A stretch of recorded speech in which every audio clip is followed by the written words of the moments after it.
மனுஷனோ முகத்தை பார்க்கிறான், கர்த்தரோ உள்ளந்திரியங்களை ஆராய்ந்து அறிந்திருக்கிறார். இந்த வசனத்தை நம்ம கேட்டுக்கிட்டே தான் இருக்கோம், வாசிச்சுட்டு இருக்கோம். பல பேர் பல விதமா சொல்லியிருக்கிறாங்க. உங்களை அது தேற்றக்கூடியதா இருக்கும் அந்த வசனம்.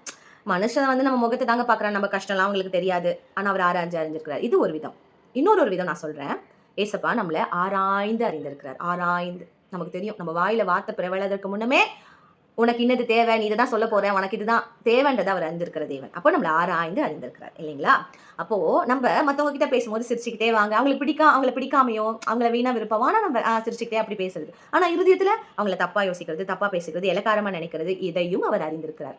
நல்லது மட்டும் இல்ல, கெட்டதையும் அறிஞ்சிருக்கிறார். எல்லாவற்றையும் அறிந்திருக்கிற தேவன் அவர். அப்போ நம்ம எல்லாவற்றையும் ஜாக்கிரதையா இருக்கணும். சங்கீதம் 139 நீங்க வாசிச்சீங்கன்னா அவர் எப்படி நம்மள அறிந்திருக்கிறார் அப்படின்னு சொல்லி ஒரு லிஸ்டே இருக்கும். சோ நம்ம பாதாளத்துல படுக்கப்பட்டாலும் அவர் அறிந்திருக்கிறார். நீ எங்க போனாலும் அவர் உன் கூட இருக்கிறார். உன்னை பத்தி அவருக்கு தெரியும்.